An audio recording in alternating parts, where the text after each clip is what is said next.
నమస్కారం. బీఆర్కే న్యాయవేదికకు స్వాగతం. సాధారణ ప్రజలపై పోలీసులు అధికార దుర్వినియోగం మరియు దాన్ని ఎదుర్కొనే చట్టపరమైన మార్గాలు ఇది మన సమాజంలో తరచూ కనిపించే సమస్య. చాలామంది తమ హక్కులు తెలిసినంత వరకే ఈ సమస్య ఎదుర్కొనగలుగుతారు. అయితే సరైన అవగాహన లేకపోతే మనం అన్యాయానికి గురవుతాం. ఈ సందర్భంగా మనతో ఉన్నారు ప్రముఖ న్యాయవాది అడ్వకేట్ మాలతి గారు. ఆమె నుంచి ఈ అంశంపై స్పష్టత వివరణల గురించి మనం తెలుసుకుందాం. మా అడ్వకేట్ మాలతి గారికి స్వాగతం చెప్తాం. నమస్తే మేడం. ఇప్పుడు పోలీసు అధికార దుర్వినియోగం అంటే ఏంటి? పోలీస్ అంటే ఏంటంటే వాళ్ళ డ్యూటీ ప్రాపర్గా చేయాలి. సో ఏదైనా డ్యూటీ, ఇప్పుడు సపోజ్ ఎగ్జాంపుల్ ఏం చెప్తా అంటే మీరు ఎల్లో కేసు వేసినారు, కేసు వేస్తే వాళ్ళు ఎఫ్ఐఆర్ చేయట్లేదు, అలాంటివి. లేకపోతే వాళ్ళకి ఏదైనా ఇన్వెస్టిగేషన్ చేయాలి అన్నప్పుడు ఇన్వెస్టిగేషన్ చేయకుండా ఇంకేదో చేయడాలు, టైం లాగ్ చేయడము, లేకపోతే ఒక అనవసరమైన అంటే ఇప్పుడు మనం లేతే లంచాలు తీసుకోవడం, ఇవన్నీ కూడా అంటే వాళ్ళు చేయాల్సిన డ్యూటీ ఏది చేయకుండా వేరే ఏదైనా చేస్తే మాత్రం ఇది మిస్యూజ్ అయినట్టు. సో ఇది ఏంటంటే దీనికి రకరకాల పనిష్మెంట్స్ ఉంటాయి, వాళ్ళ సస్పెన్షన్స్ ఉంటాయి, ఏమైనా ఉండొచ్చు. సో ఏదైనా వాళ్ళు డ్యూటీ చేయాల్సిన డ్యూటీ వాళ్ళు చేయాలి, చేయకపోతే మిస్యూజ్ అవుతుంది అంతే. అంటే అధికార దుర్వినియోగం అనేది మన భారతదేశంలో చాలాసార్లు మనం చూస్తూ ఉంటాం. అంటే ఇది భారతదేశంలో సాధారణం అంటారా? యాక్చువల్గా హానెస్ట్గా మాట్లాడాలంటే మాత్రం చాలా సాధారణం. అంటే మీకో లేకపోతే ఎవరికైనా ప్రతి 10 మందిలో అట్లీస్ట్ 7-8 మెంబర్స్కి అయితే ఏదో ఒక ఎక్స్పీరియన్స్ అయితే అయ్యి ఉంటుంది. ట్రాఫిక్ పోలీస్తోనో లేకపోతే బయట పోలీస్ వాళ్ళతోనో ఏదో ఒక విషయంలో. అంటే మీరు బయట వెళ్తూ ఉంటే మీతోని అంటే అబ్యూజింగ్ లాంగ్వేజ్లో మాట్లాడడం, మరి ఎటు పోతున్నారో ఇట్రా అని అనడం, జనరల్ మీరు చూస్తుంటారు కదా నైట్ పూట రారా పోరా కొట్టడం, ఇలాంటి ట్రాఫిక్ పోలీస్ చేయొచ్చు. లేకపోతే లా అండ్ ఆర్డర్ పోలీస్ కూడా మీరు ఏదైనా వెళ్తే మీరు వెళ్ళి పోలీస్ స్టేషన్లో కంప్లైంట్ పెడితే ఎందుకు తీసుకోవాలని కేసు, ఏం అవసరం అని మిమ్మల్ని నిర్లక్ష్యం చేసి అంటే మిమ్మల్ని చాలా చిన్న చూపు చేసి చేయడం, అలాంటివి. సో ఇట్లాంటి రకరకాల ప్రతి ఒక్కరు ఎక్స్పీరియన్స్ అయ్యి ఉంటారు. And it's very common. అంటే ప్రతి ఒక్కరి లైఫ్లో ఒక ఎక్స్పీరియన్స్ అయితే ఖచ్చితంగా ఉంటుంది. అది అందరికీ ఓపెన్గా తెలిసిన విషయమే. అంటే ఇట్లా మీరు ఏదైతే అన్నారో ఇలా పోలీసుల వాళ్ళ ప్రవర్తన అనేది అలా ఉంటుంది అని చెప్పారు. అంటే ఆ ప్రవర్తనను నియంత్రించే చట్టాలు ఏమైనా ఉన్నాయా మన భారత రాజ్యాంగంలో? ఇప్పుడు సపరేట్గా అంటే వీళ్ళకంటూ ఒక రూల్స్ ఉన్నాయి.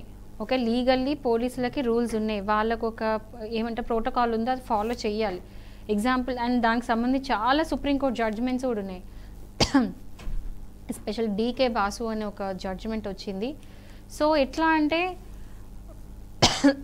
ఆ జడ్జిమెంట్ ప్రకారం ఏంటంటే పోలీసులకి సంబంధించి ఏవైతే రూల్స్ ఉంటాయో రెగ్యులేషన్స్ ఉంటాయో అవన్నీ కూడా వాళ్ళు పాటించాలి. ఆ జడ్జిమెంట్ క్లియర్గా ప్రోటోకాల్ చెప్పారు, గైడ్ లైన్స్ ఇచ్చారు, పోలీసులు అనేది ఇది పాటించాలి, ఇది చెయ్యాలని చెప్పేసి. బట్ సపరేట్గా ఒక యాక్ట్ అంటూ లేదు. ఓకే, అంటే వాళ్ళు చేయాల్సిన డ్యూటీ వాళ్ళు చెయ్యాలి అంతే. లేదు అంటే మాత్రం వాళ్ళ మీద సస్పెన్షన్స్ అలాంటివి ఏమైనా జరగవచ్చు. సో వాళ్ళు చేయాల్సిన డ్యూటీ అయితే ప్రాపర్గా చేయాల్సిందే. అండ్ కొన్ని సందర్భాల్లో పోలీసులు ఏం చేస్తుంటారంటే జస్ట్ ఫోన్ చేసేసి పోలీస్ స్టేషన్కి రమ్మని చెప్తూ ఉంటారు. కొంతమంది సడన్గా వచ్చి ఏదో అరెస్ట్ అని చెప్పేసి ఏ వారెంట్ లేకుండా తీసుకెళ్ళిపోయి పోలీస్ స్టేషన్లో పెడుతుంటారు.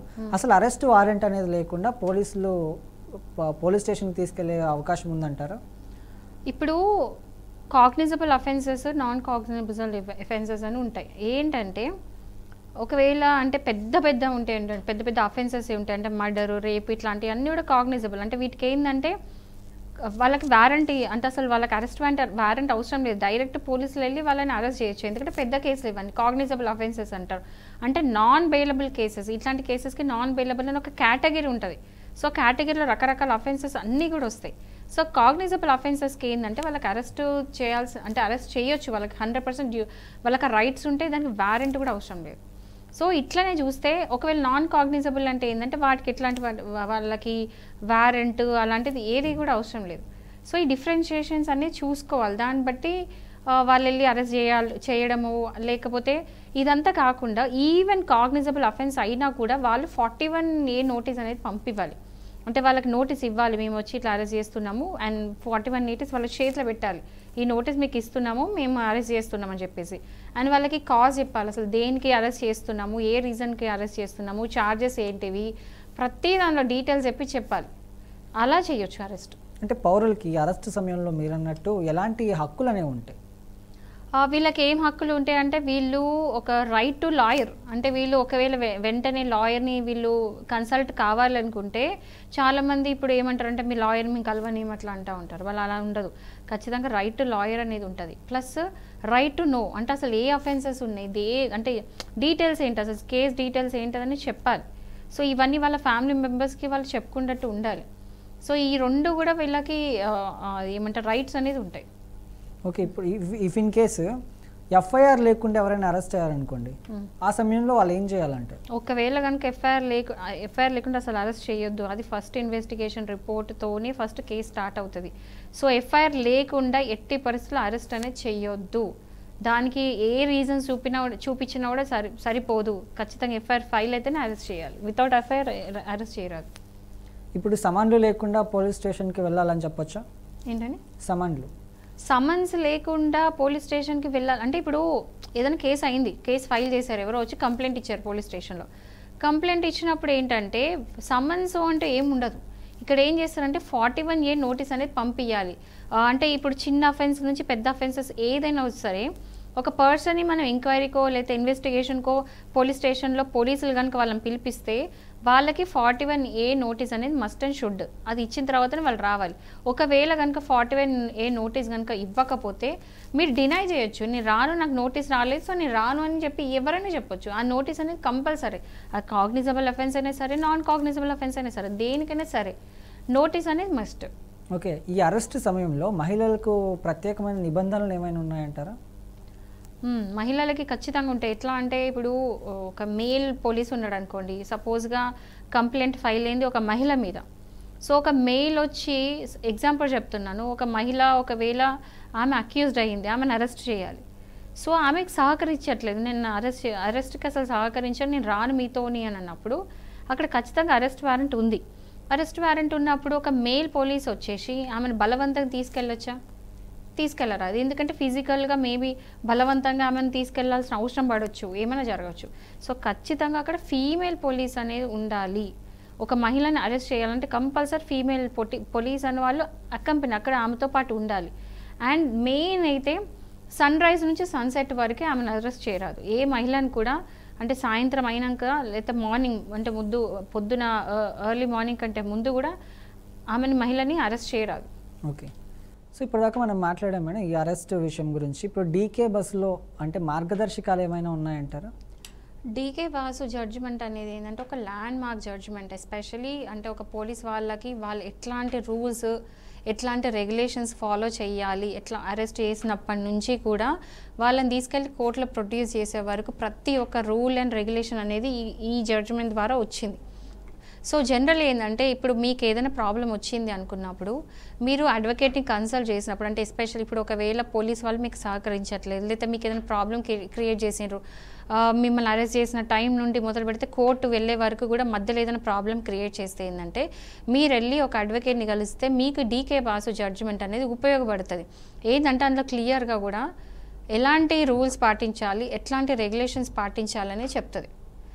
అండ్ ఆల్సో చాలామంది అంటే మీరు చూసే ఉంటారు, ఇదివరకు అంటే ఒక 2000 ఆ టైంలో ఎవరినైనా అరెస్ట్ చేస్తే వాళ్ళతో ఒక నిజం అంటే అక్యూజ్ని తీసుకెళ్ళి జైల్లో పెట్టేసి వాళ్ళని టార్చర్ పెట్టడం, 3rd degree టార్చర్ పెట్టి వాళ్ళతో నిజాలు చెప్పియడం. అంటే వాళ్ళ యాక్చువల్లీ జరిగింది ఒకటి, బట్ వాళ్ళతో కన్ఫెషన్ ఎట్లా ఇప్పిస్తారు అంటే నిజం కానిది అలాంటి పిచ్చి పిచ్చి కన్ఫెషన్స్ ఇప్పించి వాళ్ళతో సంతకం పెట్టించేవాళ్ళు. మీకు అది ఐడియానే ఉండుంటుంది. సో ఇట్లాంటి కన్ఫెషన్స్, కస్టోడియల్ టార్చర్లు, అట్లాంటి కన్ఫెషన్స్ కన్ఫెషన్ అది ఎవిడెన్స్ ప్రాపర్గా కాదు. కోర్టులు వెళ్ళి కనుక కస్టడీలో ఉన్నప్పుడు ఇచ్చిన కన్ఫెషన్ని క్వశ్చన్ చేయొచ్చు. అంటే మీరు జైల్లో బలవంతంగా మిమ్మల్ని కొట్టో లేదా బెదిరించో లేదా ఏదో విధంగా థ్రెటన్ చేసి మీతోని కనుక ఏదైనా కన్ఫెషన్ ఇప్పించి మీ స్టేట్మెంట్స్ ఏవైతే తీసుకెళ్ళి కోర్టులో వేస్తారో ఆ కోర్టులో ఎవరైతే అక్యూజ్డ్ ఉన్నారో వాళ్ళు క్వశ్చన్ చేయొచ్చు. వీళ్ళని బలవంతంగా నాతో వాళ్ళు కన్ఫెస్ చేయించిండ్రు, నన్ను కొట్టిండ్రు, నన్ను 3rd degree టార్చర్ పెట్టిండ్రు, నన్ను చంపుతాను బెదిరించిండ్రు, లేదా మా ఏదో విధంగా థ్రెటనింగ్ చేశారు. సో ఆ బలవంతంగా ఆ ప్రెషర్తోని నేను ఈ కన్ఫెషన్ ఇచ్చిన, ఈ స్టేట్మెంట్ ఇచ్చిన అని చెప్పేసి వాళ్ళు వెళ్ళి కోర్టులో చెప్పొచ్చు. సో ఆ కన్ఫెషన్ అనేది పనికిరాదు. సో కొన్ని ఏంటంటే ఇంకోటి ప్రివెంటివ్ డిటెన్షన్స్ అని ఉన్నాయి. ఎట్లా అంటే ఇప్పుడు సపోజ్ కొంతమందిని తీసుకొచ్చి ఊరికే డిటైన్ చేస్తూ ఉంటారు. అంటే అసలు ఆ పని లేదు, అంటే ఆ కేసుకి ఆ పర్సన్కి సంబంధం లేదు, బట్ తీసుకొచ్చి ఇల్లీగల్గా తీసుకొచ్చి వాళ్ళకి డిటైన్ చేస్తారు. సో ఇట్లాంటి వాటిలో ఏంటంటే ఈ కేసెస్లో కూడా ఏమంటే దాన్ని కూడా డీకే బాసు జడ్జిమెంట్ అనేది సపోర్ట్ చేస్తుంది. అంటే అట్లాంటి ఏమైనా ఉంటే ఇట్లా కాదు మీరు ఇలా చేయాలని చెప్పేసి ప్రతి ఒక్క క్వశ్చన్కి ఈ జడ్జిమెంట్లో మీకు ఆన్సర్ అనేది దొరుకుతుంది. ఓకే. సో ప్రతి రూల్స్ మీకు కావాలి అన్నప్పుడు ఎవరైనా సరే ఒక కామన్ పర్సన్ కూడా జడ్జిమెంట్ చదివితే మాత్రం అర్థమైపోతుంది. సో ఇప్పుడు మీరు అన్నట్లు ఒక వ్యక్తి తప్పుగా అరెస్ట్ అయ్యాడు అనుకోండి, అలాంటి సందర్భాల్లో ఏం చేయాలంటారు మరి?